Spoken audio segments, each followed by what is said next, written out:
Hey folks, so this video might be a little bit more all over the place than uh, some of the other ones I've done, but I've been doing a bit of thinking lately around the topic of um, God and the devil when it comes to like major religions, not just Christianity, but like a lot of the larger religions have a variant of that concept, right? Of a grander deity, right? Something to aspire to, and then a like a darker side of that equivalent, right? Um, the one that's most widely known, I think, for a lot of people is the concept of God and the devil.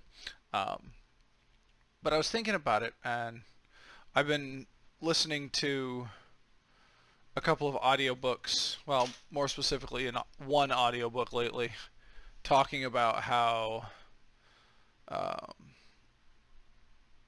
those concepts really kind of play into uh, like everyone's self makeup. And I was thinking that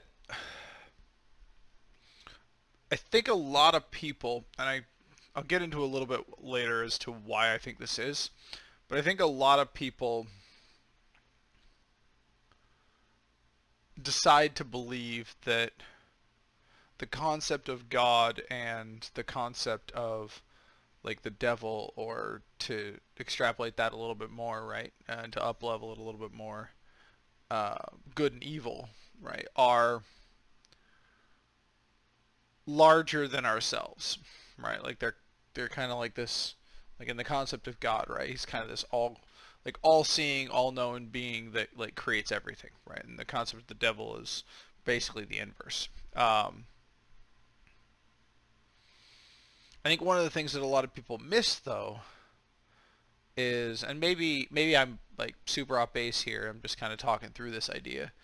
Is I don't think the concept of like an all-knowing God, or like a supremely evil being, is chosen mistakenly, um, or even lightly.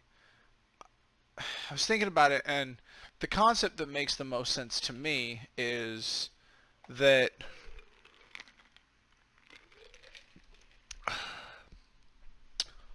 God and the devil, right, or good and evil in this case, um, are reflections of yourself, right? There's nothing related to those that are actually external to you, because I think every person interprets like God and the devil in their own way, right? Through their own experiences, through their own like life understanding of him. But at the end of the day, right? Like, how can something be all knowing if it's not you, right? And the when you take the concept of God and you kind of apply it that way, to me it strikes as it's the ultimate good based on what your morals and end state of goal, I guess, right? Or your ideal would be. And that changes for every person. So if you're really down in the dumps, like maybe your ideal of God is not the same as if you're like maybe your ideal of God or of this supremely great being is someone who just loves people despite their faults, right? But if you're not really down in the dumps, maybe that's your supreme, like your version of God is someone who loves everyone despite their faults, but at the same time also holds people to a high standard of X, Y, Z, A, B, C, etc. Um, and those are just very simplistic examples for that, but if you kind of like break down the concepts behind good and evil, right? They're very personalized, right? And then um, one of the arguments I've heard kind of against this is, and that I've kind of thought of, is like, okay, if if good and evil are generally personalized concepts, then how do you like how do we as people extrapolate that into um, like societal norms, right? Societal morality. And I think over the last like 50, 60, heck even 100 years, like we've seen that play out. Um, I would if you've done a decent amount of research into like history over the last 100 years even, right? So not that far back history. You can go back as far as you want and you'll see it pretty much everywhere, but if you do a decent amount of research into history, right, the morality of things changes pretty frequently actually, which is kind of interesting, right? Um, and I think I haven't really come down to the determination if that is um, based upon like just a general overall understanding from the like majority of people, or if it's set by those in power, or like how a lot of that gets determined and like set for society as a whole. Um, my estimation is that it kind of plays in to pretty much all aspects, right? So, like even in the last 10 years, right, we've seen a pretty large scale shift in the morality in the West, specifically in the U.S., right? Um, maybe not 10 years, maybe a little bit further back than that, but it's, uh, I call it 20, 30 years, you know, who really cares at this point, right?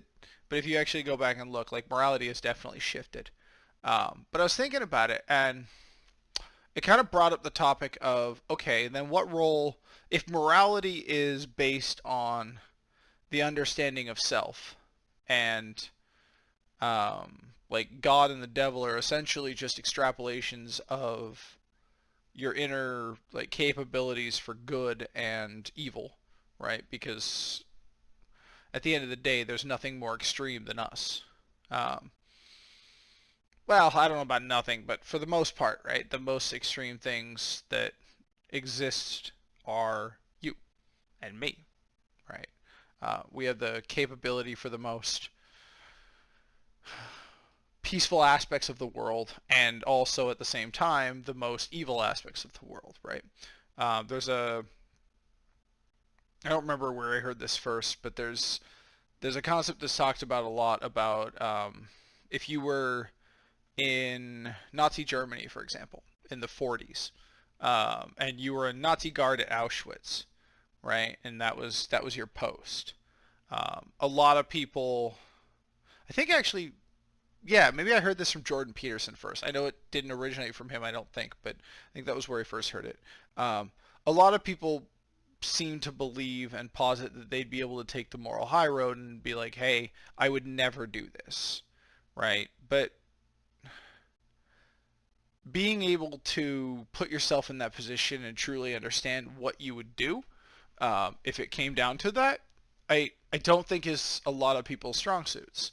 So my estimation is that a lot of the folks that say, hey, and I challenge each of you who are watching this to actually take a step back and like really think about if you were put in that position, what would you actually do, right? Not what do you think you would do, right? Like from a moralistic standpoint, like what would you actually do if it really came down to like the nuts and bolts of it? Um, I've thought about that one enough that I know very likely I would end up being a Nazi guard in that situation, right? I'm not proud of that fact, but I'd be a little bit deluded if I thought that I would be willing to die on that sword. And while it is possible, right, like you're essentially at that point you're playing the odds, right, because you're essentially looking back in time and trying to reallocate things. Um, but it kind of brought up like when you're dealing with people in general, right? Each person has that underlying capability for evil, right? And they have that underlying capability for greatness as well. Uh, indeterminate, I think, of how you define greatness, right? Because everybody can define that differently. Same with evil. But I think one of the problems comes in is, and this is I think something we've lost when it comes to religion having not died out, but definitely taken more of a backseat over the years. Is because of that, people have kind of shifted away from that underlying understanding that there's something better to like drive towards, something unifying almost, right? There's a greater ideal, if you will. And as a culture, we've kind of shifted that topic to things like social justice, things like racial equality. Um, but I don't like those strike me as poor substitutes, because the difference, and I think the distinction I would make between the problems those try to solve versus the problems that were like religion tackles, from a distant sense, almost like from a step away sense, is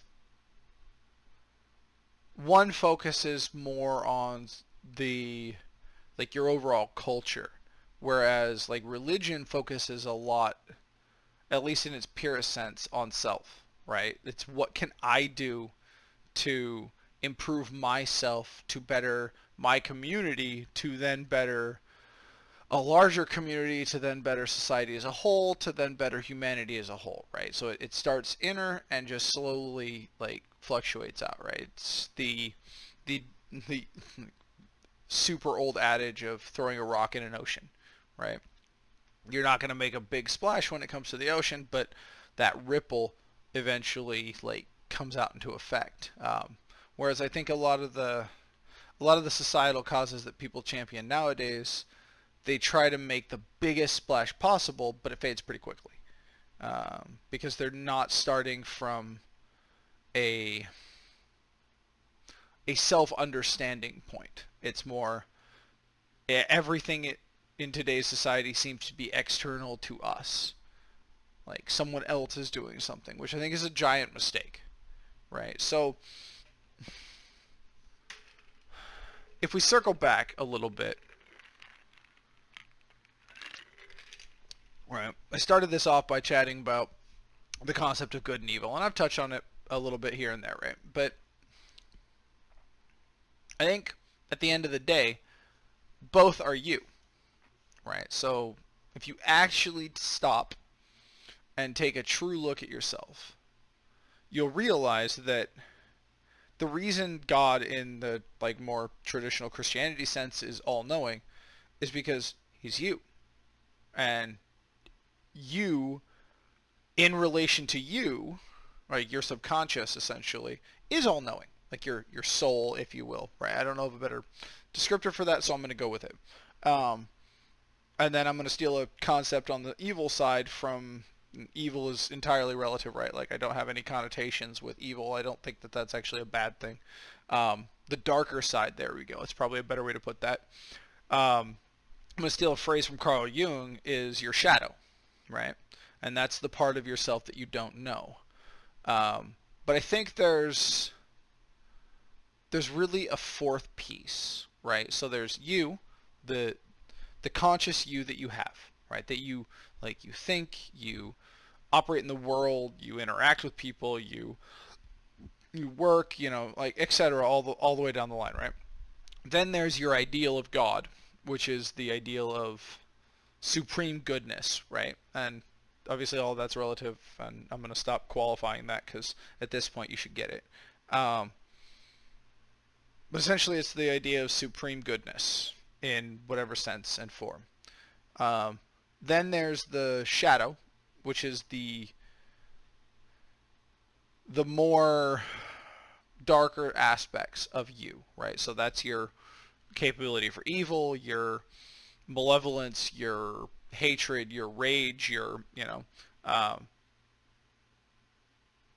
the more darker sides of who you are, right? And that influence is based on everybody else. And eventually, at some point in the future, I will get into that as an entire topic of the darker sides of each person, right, and the different possibilities of how that can influence. Um, Suffice it to say at this point that the darker side is not necessarily bad. It's just the inverse of the good, right?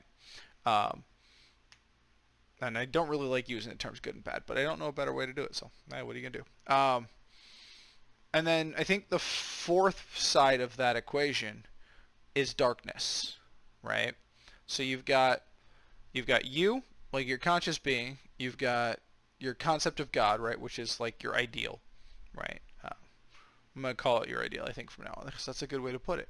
Then you've got your shadow, right, and then you've got the entirety of unknown, right? So there's, if you've got, like, let's just put some random percentage on this. Say 10% of you is your, like, is you, right? That's what you consciously recognize. Say 10% is your consciousness. And then another 20% is your ideal, right? And that's this thing that in the back of your, it's the voice in the back of your head that says, hey, instead of doing this, maybe you should do this, right? So that's 30%. And then your shadow that you've explored and that you understand, right, is, let's say, another 20%. So now you're at 50%, right? So you're halfway there.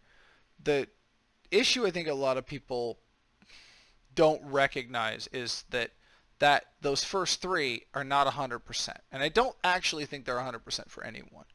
Um, there might be very, very few people in this world that are like fully in tune with all of them, but that's a really hard sell for me. So in this scenario, right, you've still got 50% left unaccounted for. And I think a lot of that is your shadow, right? And, or not your shadow, sorry, it's darkness, I think was how I put it earlier.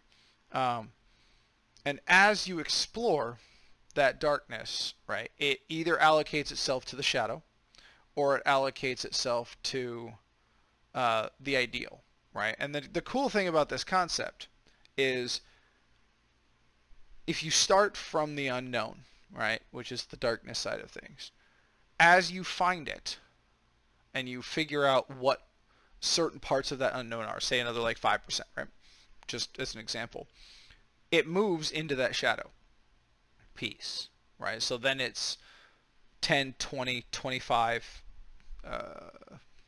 45, right?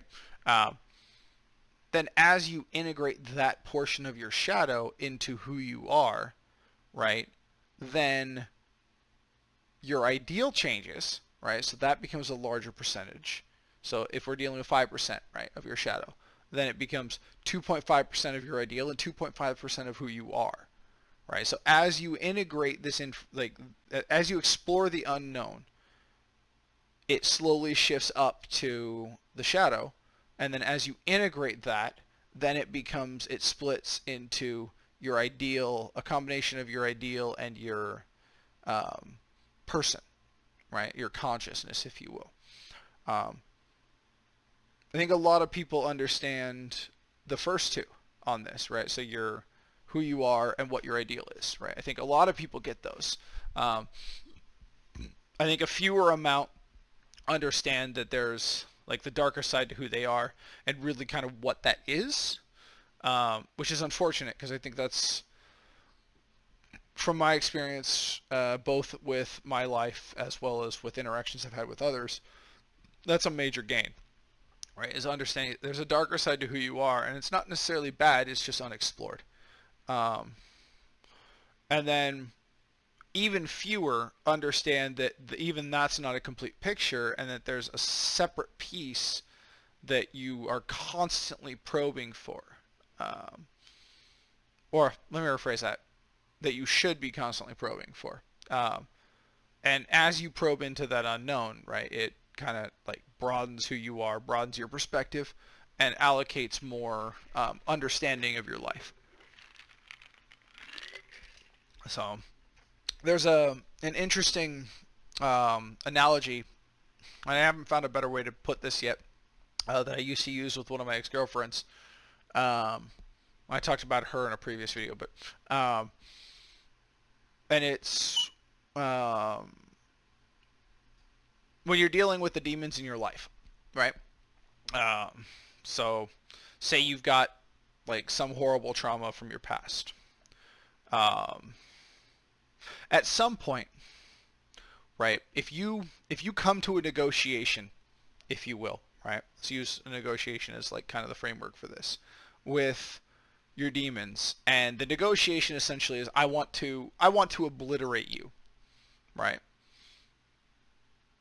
Extract that for a second and apply it to standard negotiations in your everyday life. If you came to a negotiation with, say, a business partner, and you're like, hey, I want to obliterate you. I want to get 100% of this. I want you to get none. You're not going to find, generally speaking, you're not going to find like equal footing. So it doesn't work, right? And when you're dealing with a lot of your demons, you kind of have to treat them the same way. So the analogy I use is picture it this way. Pick a demon that you have, right? For me, like I've got one of my demons is anger, right? I've always generally been the type of person that has the ability to just burn things down, right?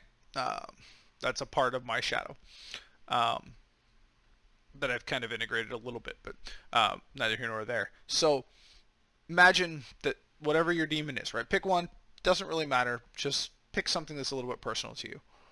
Now, imagine you're like a samurai, for example, and your clan and the clan of your demon have been at war for 5 generations. You don't remember how it started. You don't remember like why you hate each other, because that was lost like 3 generations ago. But you know that on your side, you've killed the demon's brother, okay, as a function of this war. You can justify that however you want. It doesn't make a difference, really, at the end of the day. And the demon has killed your brother as a function of this war, right? So there's definitely deep-seated hatred there, right? But the purpose of the integration of your shadow is when you come to that conversation where you're like, hey, we need to figure this out and try to actually make peace. Your goal has to be to make peace. It doesn't have to be to make amends for everything in the past or everything in the future. It has to be to meet somewhere in the middle that's acceptable for all parties, where you can finally put it to bed. Now, if you come at that conversation from your side as, I want to make you pay, right? You're screwed. You're done. It's over. Game lost, right? That negotiation will never play out effectively. Whereas if they come at it from that perspective, but you come at it from a perspective of, I understand we've both done some extremely shitty things. You know, I don't know why this started, but I want to understand, right? If you come at it from a place to try to make understanding and to try to not even necessarily heal, right? Because that's probably a couple steps too far. I think understand is probably the best ideal that you can get.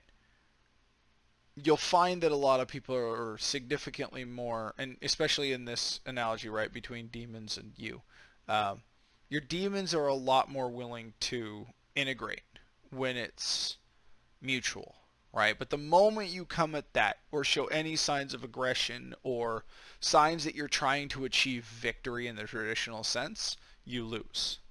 Because they'll double down and it'll be over. And then you'll go right back to war, and many years later, when you go, oh shit, I made a mistake, let's try to come back to the middle, it just gets harder, right?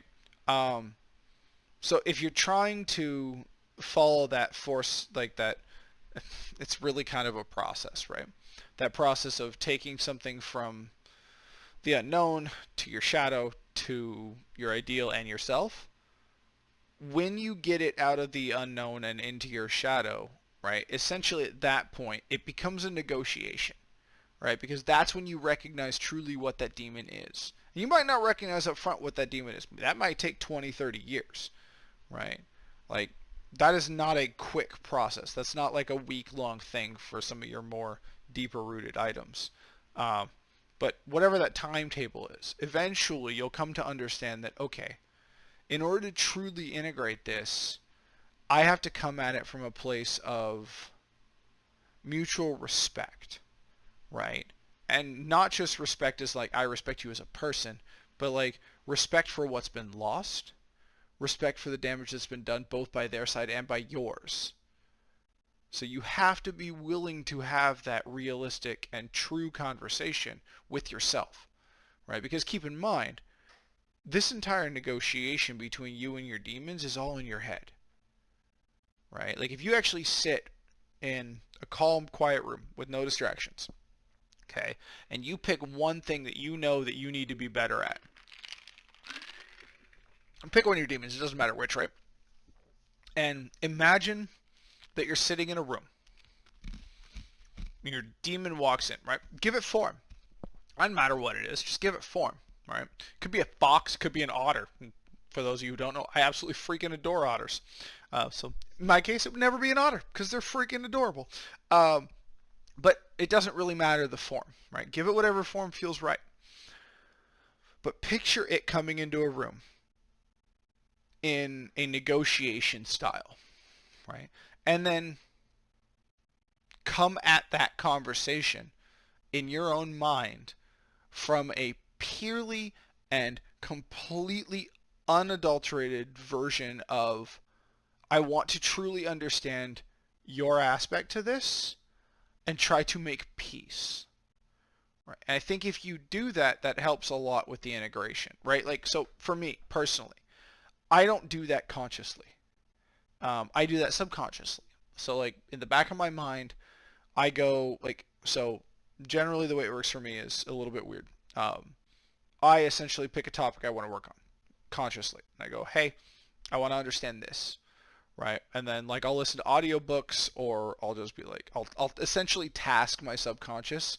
I'm not really sure how, but I kind of just do it with work through this side of things, right? And then in the back of my mind over time, it just kind of works through like that negotiation.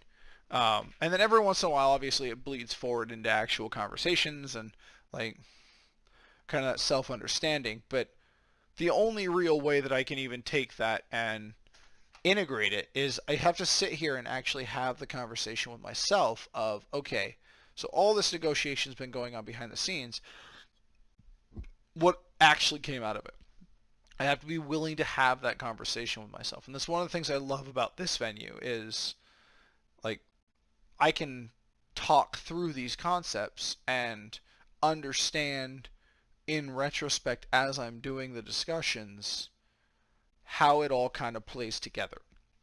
Right. So, but I highly recommend it. Like if you're struggling with something, it doesn't really matter what it is. If you're struggling with something, take some time over the next month. It can be a month, it can be 2 weeks, it can be 2 days, but I generally give a month. Um, and sit with yourself and go, okay, what actually is this, right? And literally ask yourself that question in your own mind. Ask yourself, what is this? Like, what is the impact of this? What is actually going on? And just listen. You'll tell yourself what it is. There's that voice that all of us have in the back of our minds, that little piece of ourselves that we don't quite understand what it is. It'll tell you. For some of us, it'll tell you pretty abruptly, and in my case, very directly. But have that conversation. Try to understand what actually plays in that space, right? And always remember that you're probably not going to get it in your first couple of attempts, right? Some of the things that I've been dealing with, like for example, my anger, as I brought up earlier, right? And that'll be another topic for a whole other day. I've been dealing with that for 20 years. And that number, like that date range is not a joke, right? I've gotten a lot better over the years as I've understood and integrated and learned and all of that, but it takes time. So don't come at it from a perspective of, I have to solve for this now. Come at it instead from the perspective of, I just want to understand. Because that understanding is the only thing that'll get you from the darkness into your shadow and then into your integrations with who you are and your ideal. That's it. There's not another method that I have found or mechanism I have found that allows you to go from your shadow to integration and your person, right? Um, there's a lot of mechanisms to go between like that darkness and who you are, right? You can explore that in thousands of different ways, but the actual integration between your ideal and who you are from your shadow, I haven't found a better way to do it. So I'm curious if anybody has actually found a way to do that outside of the ones that I'm aware of, or the one that I'm aware of. Drop a note in the comments. I'd be really curious to know. Or heck, if you're watching this, you probably know me personally, so just shoot me a message. Um, but yeah, I think that's probably a pretty good spot to leave it. So take some time, think things through, understand things can always be worse, but at the same time, you are your own God and you are your own devil. So act accordingly. You have the opportunity and the availability to be great, and you have the opportunity and availability to be absolutely horrendously evil. And every single minute of every single day, we make the choice on how we want to navigate that. So I hope you guys have a good day, and I hope you have a, well, technically good evening because it's already kind of late, but have a great week.